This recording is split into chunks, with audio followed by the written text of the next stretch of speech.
Hi everyone, this is Kishore from ABN Pure College of Science, Kovur. Subject is marketing for final become occasional general students 6th semester. Topic is buying decision process and stages. కొనుగోలు ప్రవర్తన, కొనుగోలు ప్రక్రియ మరియు అందులోని దశలు.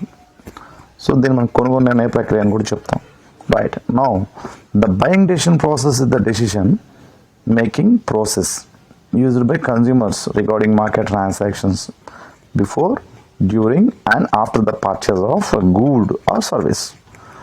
So ఇక్కడ ఏం చెప్తున్నారంటే ఈ కొనుగోలు నిర్ణయ ప్రక్రియ అనేది ఒక వస్తువు లేదా సేవను కొనుగోలు చేసేటప్పుడు, కొనుగోలు చేయడానికి ముందు, కొనుగోలు చేసిన తర్వాత ఒక కొనుగోలుదారుడు ఆలోచించేటటువంటి ఆలోచన విధానం. అంటే వస్తువును కొనుగోలు చేయాలా వద్దా, కొనుగోలు చేసిన తర్వాత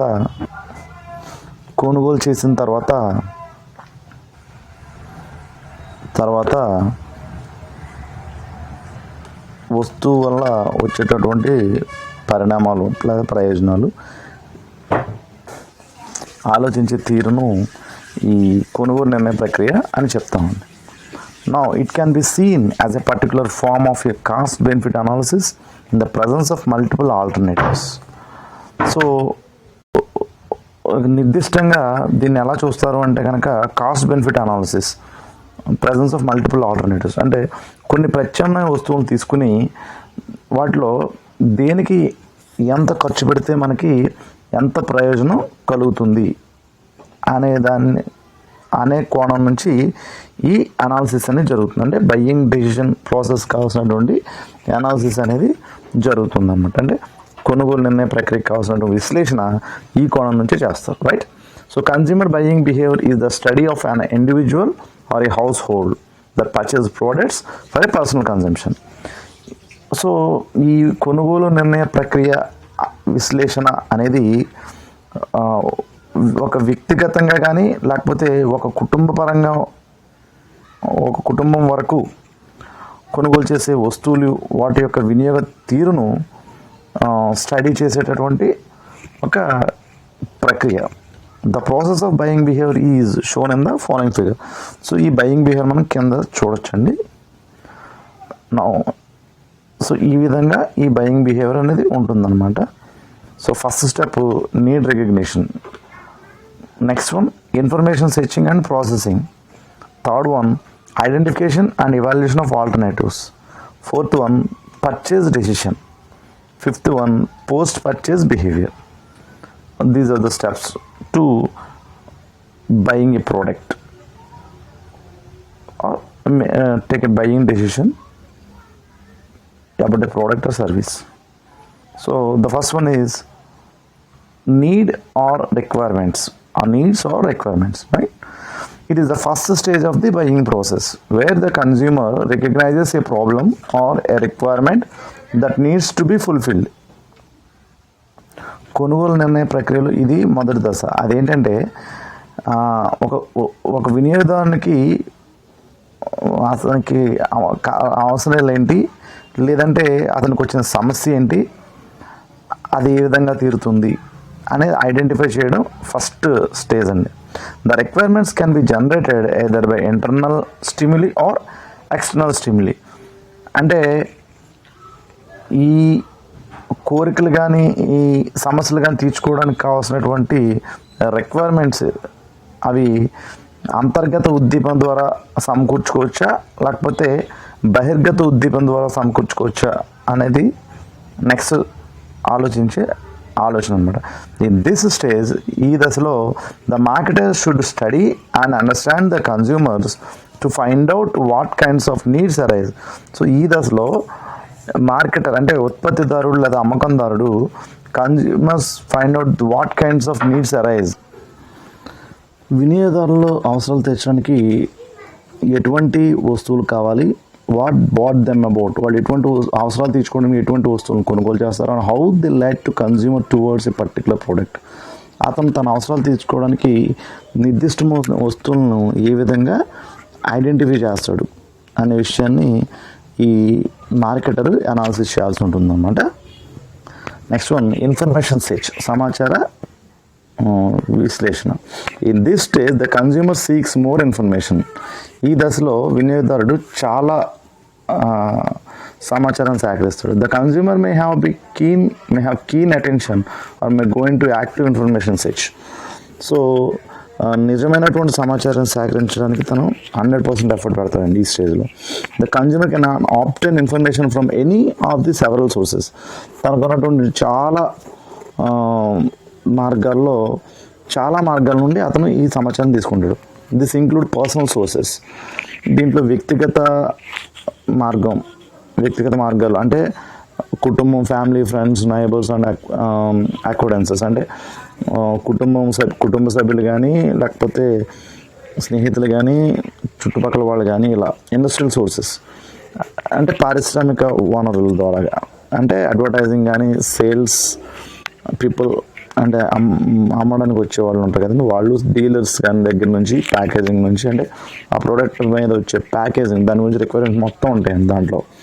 ఈ విధంగా తీసుకుంటారు. నెక్స్ట్ పబ్లిక్ సోర్సెస్ అంటే ప్రజల వద్ద నుండి, తన చుట్టూ ఉన్నటువంటి పబ్లిక్ అంటే మాస్ మీడియా నుంచి కానీ, అంటే మాస్ మీడియా, కన్జ్యూమర్ రేటింగ్స్ నుంచి కానీ, ఆర్ ఆర్గనైజేషన్, సంస్థ నుంచి కానీ ఈ సమాచారం సేకరిస్తారు. అండ్ ఎక్స్పీరియన్షియల్ సోర్సెస్, అనుభవం ద్వారా, అంటే హ్యాండ్లింగ్, ఆ వస్తువుని తను హ్యాండిల్ చేయడం ద్వారా, ఎగ్జామినింగ్, తను దాన్ని పరిశీలించడం ద్వారా, యూజింగ్ ద ప్రోడక్ట్, ఆ వస్తువుని కొన్ని రోజులు వాడడం ద్వారా, ఈ విధంగా అతను ఎక్స్పీరియన్షియల్ సోర్సెస్ నుంచి కూడా సమాచారం సేకరిస్తాడు. The relative influence of these information sources varies with the product and the buyer. So ఈ సమాచార సేకరణ అనేది వస్తువుకి కానీ, లేకపోతే ఒక వస్తువుని ఒక వినియోగదారుడు పరిశీలించే విధానం కూడా ఒక్కొక్కరికి వేరువేరుగా ఉంటుందన్నమాట. నెక్స్ట్ ఇవాల్యుయేషన్ ఆఫ్ ఆల్టర్నేటివ్స్ అంటే ప్రత్యామ్నాయాల విశ్లేషణ. In this stage, the consumer uses information to evaluate alternative brands from different alternatives. So ఈ దశలో పలు ప్రత్యామ్నాయాల నుండి వినియోగదారుడు పలు ప్రత్యామ్నాయాల నుండి సమాచారాన్ని తను సేకరిస్తాడు. How consumers go about evaluating purchase alternatives depends on the individual consumer and the specific buying the situation. So ఈ కొనుగోలు ప్రత్యామ్నాయాలు విశ్లేషణ అనేది ఇండివిజువల్ కన్జ్యూమర్ అంటే ఆ కొనుగోలుదారుడు యొక్క స్పెసిఫిక్ బయింగ్ సిచ్యువేషన్ అంటే అతని యొక్క కొనుగోలు పరిస్థితి స్పెసిఫిక్ అక్కడ ఉన్న సిచ్యువేషన్ బట్టి ఆధారపడండి. In some cases consumers using logical thinking, కొన్ని సందర్భాల్లో లాజికల్గా ఆలోచిస్తారు. Whereas in other cases consumers do little or no evaluating, కొన్నిసార్లు అసలు దీని విశ్లేషణ కూడా చేయరు. Instead they buy on aspiration and rely on intuition, కొనాలి ఏమైనా సరే అనే ఒక ఉద్దేశంతో కొనుగోలు చేస్తారు. Sometimes consumers make buying decisions on their own. So కొన్నిసార్లు కొనుగోలుదారుడు సొంతంగా నిర్ణయాలు తీసుకుంటాడు కొనుగోలు. Sometimes they depend on friends, relatives, consumer guides or sales persons. కొన్నిసార్లు ఇందాక ఆల్రెడీ మనం చెప్పుకున్నామండి, ఫ్రెండ్స్ మీద కానీ, రిలేటివ్స్ మీద కానీ, లేకపోతే కన్జ్యూమర్ గైడ్స్ కానీ, సేల్స్ పర్సన్ మీద కానీ అతను డిపెండ్ అవుతాడు అనమాట, ఆధారపడి ఉంటాడు, కొనుగోలు చేస్తాడు. నెక్స్ట్ పర్చేజ్ డెసిషన్, కొనుగోలు నిర్ణయం. In this stage the consumer actually buys the product. ఇక్కడ ఈ దశలో అతను కొనుగోలు చేస్తాడు వస్తువుని. Generally consumer will buy the most favourite brand. So సాధారణంగా తనకి బాగా ఇష్టమైన బ్రాండ్ అతను కొనుగోలు చేస్తాడు. But there can be 2 factors. ఇలా కొనుగోలు చేయడానికి 2 కారణాలు. That is purchase intentions and purchase decision. కొనుగోలు చేయాలి అనేటటువంటి తపన ఒకటైతే, రెండవది కొనుగోలు చేయాలని తీసుకున్న నిర్ణయం. ఈ 2 కూడా ఇక్కడ ఇన్ఫ్లుయెన్స్ చేస్తాయండి. ద ఫస్ట్ ఫ్యాక్టర్ అంటే ఇంటెన్షన్, కొనుగోలు చేయాలని ఆతృత, is the attitude of others. And ఇది ఇతరులను చూడడం ద్వారా ఒక వస్తువును కొనుగోలు చేయాలని ఆతృత వస్తుంది. అంటే ఇతరులు ఒక వస్తువును వాడుతుంటే కనుక మనం గ్యారంటీగా అలాంటి కొనుగోలు చేయాలనుకుంటాం. And the second is unforeseen situational factors. రెండవది మనం అనుకోకుండా వచ్చే అవసరం అనమాట. ఆ అవసరాల వల్ల మనం కొనుగోలు చేస్తాం. The consumer may form a purchase intention based on factors such as usual income, from purchase intention, అతను కొనాలనే ఆలోచన కారణాలు ఏంటంటే అతనికి వచ్చే ఆదాయాలు కానీ, ఆ వస్తువు యొక్క ధర కానీ, ఆ వస్తువుని కొనడం వల్ల అతనికి వచ్చే ప్రయోజనాలు కానీ, సో వీటి వల్ల అతను కొనుగోలు చేయాలనే ఆతృతకి లేకపోతే కొనుగోలు నిర్ణయానికి రావడం జరుగుతుంది అన్నమాట. పోస్ట్ పర్చేజ్ బిహేవియర్ మీన్స్ కొనుగోలు తర్వాత ప్రవర్తన ఏ విధంగా ఉంటుంది. This stage the consumers take further steps after purchase based on they satisfaction or dissatisfaction. ఒక కొనుగోలు చేసిన వస్తువు నుండి అతను పొందిన సంతృప్తి లేకపోతే అసంతృప్తిని బట్టి ఈ దశ ఆధారపడి ఉంటుంది. The satisfaction and dissatisfaction depend on the relationship between the consumer's expectations. The consumer is disappointed. On the other hand, if it meets their expectations, the consumer is satisfied. If meet their expectations అంటే consumer వినియోగదారు యొక్క అంచనాలను కనుక ఇది అందుకుంటే అతను సంతృప్తి చెందుతాడు. And if it exceeds there expectations, ఆ అంచనాలు మించిపోతే ఇంకా బాగుంటే ద కన్జ్యూమర్ ఇస్ డిలైటెడ్, చాలా ఆనందంగా ఉంటాడు అనమాట. The larger the gap between the consumer's expectations and the product's performance, the greater will be the consumer's dissatisfaction.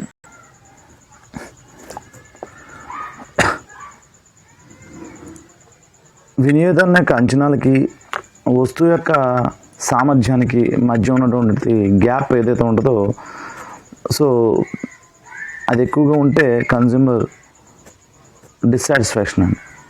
ఆ గ్యాప్ అనేది, ఆ దూరం ఎక్కువగా ఉంటే కన్జ్యూమర్ కొనుగోలుదారు అసంతృప్తిగా ఉన్నట్టు. This suggest that the seller should make product claim that faithfully represent the products performance so that the buyers are satisfied. ఇక్కడ అమ్మకందారుడు